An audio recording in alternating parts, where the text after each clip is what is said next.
Now let's talk about managing the DNS cache.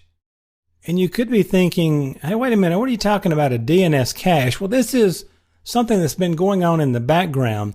And a DNS server, when it goes through all that process of sending out those queries to the different DNS locations out there, the root hints, and then the COM server and so forth, once it gets a good result back, it saves that in the little area of memory out there called the DNS cache. And then every time that you try to utilize DNS, it checks that cache first, basically to say, have I done this in the last few minutes? Because if I have, there's no point in redoing all this. I'll just check the cache to resolve the name. Now, this can greatly reduce the number of queries that are required.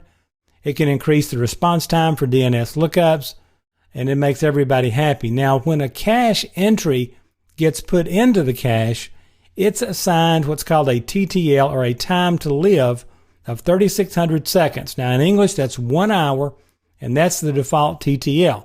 So if I go out and I go to Microsoft.com and it resolves it, it will put the IP address and the fully qualified domain name for Microsoft.com that I searched out there in the cache, and it'll stay there for an hour. So if I go back to Microsoft.com, within that hour, it's just going to look at it from cache. It'll see it sitting there, and it'll say, oh, wait a minute, here it is, and it'll throw it back to me. It looks to me like DNS resolved it, and it did, but it took a shortcut by reading it from cache. Now, you can see what is in your DNS cache by just going to ipconfig and putting display DNS. Now, I'll show you. I don't think I have anything in my cache, but if I just type ipconfig space / display DNS, you'll notice it is showing me some information where I've been out there kind of looking around. And you can see here's a record name that I looked up a few minutes ago. But that's out there. You can see the results. You'll see a lot more stuff in yours, most likely. But I also want to show you something else. If we go to, let me just clear this off. And if we go to ipconfig and we just put a / ? You'll notice there's a couple of things that I can do with ipconfig concerning DNS. Notice flush DNS. This will purge that cache. This will clear that cache. And sometime you could be troubleshooting and you want to make sure that you're really doing a DNS query and not just reading from cache. Well, you can do ipconfig space / flush DNS. That'll clear it. And then display DNS will show it to you. So I'm going to close that out. And we'll continue to talk here. Now let's talk about something called DNS cache locking. You could see this on the exam because it's new, relatively new. It appeared in Windows Server 2008 R2, and it's going to be in every version of Server from here on. And that certainly includes 2012. Now this is trying to prevent what's called DNS poisoning, and it prevents any cached information from being overwritten until the TTL for the record expires.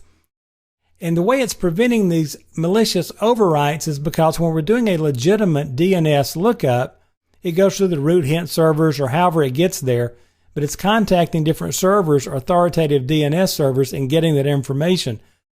If a hacker connects to us and overwrites information in cache, it will prevent that legitimate lookup, and we're looking at bad information. So just make sure that you're familiar with that cache locking functionality. Now, you can also manage the cache by using DNS CMD. This is a command line tool that you can use to display and modify a whole lot more than what we saw in the ipconfig. But I don't want to go too deep here. I just want to let you know this tool is out there. Notice I can display and modify DNS servers, zones, resource records, and you'll just open up a command prompt, type DNS command space / ? And you'll see there's a lot of commands available out there. For example, you can type DNS CMD clear cache, and this will do the same thing as flush DNS. This clears the cache on the DNS server. And the way this would actually look is I would type DNS CMD, the fully qualified domain name of my server, and / clear cache. Now, a lot of people find it easier and more simple to do it with ipconfig. It's all determined by how you want to take care of it yourself. Now, there are many, many more commands available in DNS CMD. And I don't want to turn this into a DNS CMD course, so just go to TechNet out there, go to Microsoft.com, search for TechNet, and then search TechNet for DNS CMD, and you can find all kind of information, an exhaustive list of the commands, everything you can do. There's a lot of power. If you're the DNS nerd for your organization, you need to be familiar with these. But the DNS cache, just know that it's being kept, it's being loaded, and you can manage it, and you could see this on the exam.